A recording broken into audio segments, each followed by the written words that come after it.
Yu-Gi-Oh!, just like any other card game, has a lot of variety when it comes to card design. Often archetypes will have gimmicks which differentiate them mechanically from other cards, such as the Mech Knights using a column mechanic, or Infernoids special summoning themselves out of the graveyard. There is a lot of room to play within the mechanics of the game. However, one such gimmick in the form of either rolling a die or tossing a coin in order to determine a card's effect, or a gamble card, is one that I don't think will ever be able to balance properly, especially in the modern game. The effects can range from anywhere from useless to downright broken, and barely any see play, even at a casual level. With the whole concept of gambling being that, if things don't go in your favour, something negative happens to you, then it makes it incredibly difficult to balance this concept in a game which relies on its cards always providing beneficial effects. And while this may not be anything new to some of you, I wanted to dissect exactly why this is the case by exploring some of the gamble cards that already exist in the game and discussing exactly what it is that makes them so bad, and what could be done to potentially rectify that. So if you're new to the channel, drop a like on the video and hit subscribe if you haven't already.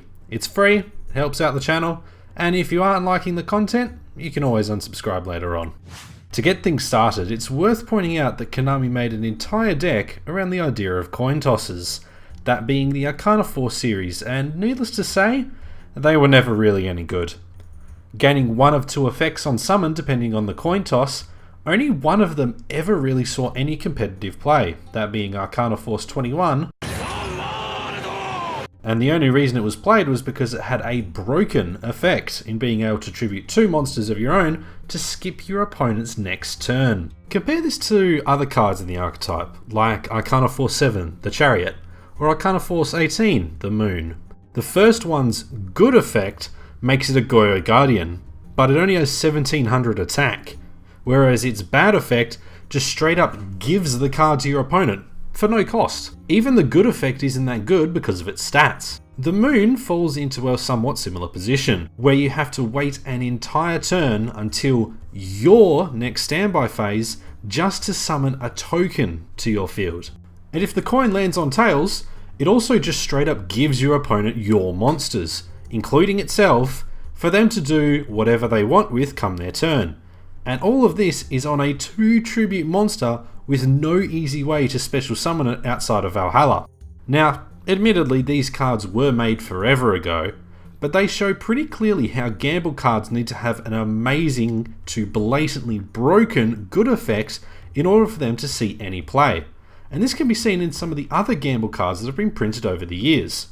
As an example, Snipe Contest spent a number of years on the ban list because of its dice roll effect, letting you discard a card and roll a die to destroy a card on the field with a 2 out of 3 success rate. Not only did the timing of the effect in relation to the die roll mean the card could dodge around destruction negation cards of the time, such as Stardust Dragon or My Body as a Shield, but this effect isn't once per turn, and some decks are able to profit off the discard part of the effect. This is obviously quite good, and in some cases even broken. And the obvious example of a broken gamble card is Sixth Sense, whose downside, if you can call it that, is if you got the effect off, you milled your own deck. But that effect is simply a plus in most cases, and is the reason why it's definitely going to stay banned for the foreseeable future. And herein lies the crux of the problem with the idea of gamble cards within the Yu-Gi-Oh! Card game. For a long time now, cards have had to have a net positive effect in order to see any play. And even gamble cards which do this, such as Cup of Ace, see no play within the competitive TCG because the downside of the card, giving your opponent 2 cards, is simply too big of a risk to take. And although the card has found a home within the Duel Links meta, we are talking about the main card game here. And while there are some support cards like Second Coin Toss out there, which allow you to redo any simultaneous coin tosses, these cards still don't guarantee you'll get the result you're after. As an example of cards which have very specific effects that may or may not suit you, let's have a look at the 2 gambler monsters, Sand Gambler and Gambler of Legend. The first tosses 3 coins, and if all are heads, you can Regeki your opponent's field, but if all 3 are tails, then your field gets Regeki'd. A powerful effect, sure, but unless you specifically hit 3 heads, the card either does absolutely nothing with its effect, or destroys your own field instead. Gambler of Legend is in a similar vein to this card, which honestly shouldn't be surprising since they are thematically a pair. It also tosses 3 coins, with 2 effects that are rather powerful. 3 heads, you regeki your opponent, and 2 means you discard a card from their hand. Pretty good, right? And what about the other 2 combinations? Well, 1 head means you have to destroy a card you control, which can be okay in decks like Unchained, but then if you get 3 tails, you must discard your entire hand, which, outside of specific decks like Dangers, will always be a massive downside for this card. But that said, this card does have beneficial effects for every result depending on the deck, so why doesn't it see play? It's quite simple really, it's far too situational to ever be of use.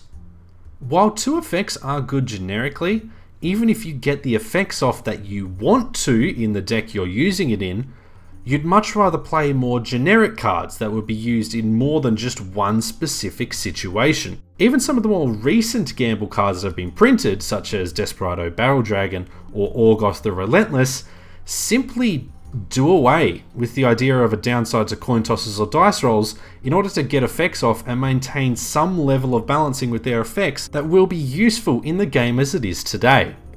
Take Barrel Dragon for example.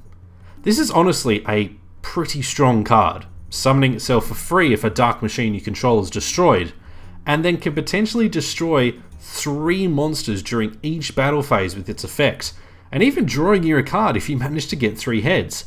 That is a seriously good effect. And then if that wasn't enough, you can add a level 7 or lower monster from deck to hand, so long as it has a coin toss effect if this card is sent to the graveyard. So if this card is so good, why don't I think this is a good example of a gamble card that is balanced well for today's game? Quite simply put, it's no longer a gamble card. The whole concept of gambling is that you stand to lose something if you don't get the result you're looking for. Newer cards like Desperado, Orgoth, or even support cards like Proton Blast simply ignore this facet of the cards in order to make them playable. And that's not even mentioning how many gamble cards often have non-gamble counterparts which are just straight up better than them in the game. For some examples, Regeki is just a better needle wall, and you could always play Card of Demise over Gamble, the literal definition of a gamble card. I mean, just look at that effect. And if you want to go really far back and show just how much worse gamble cards are, compare Maneater Bug and Cryol. I think that's how you say it. Cryol came out 3 years later than Maneater Bug, and yet if you had to play one or the other for whatever reason, I can guarantee you'll be choosing Maneater Bug every time. So is it possible then to rectify these downsides and make cards that can stick to the theme of gambling and yet still be playable?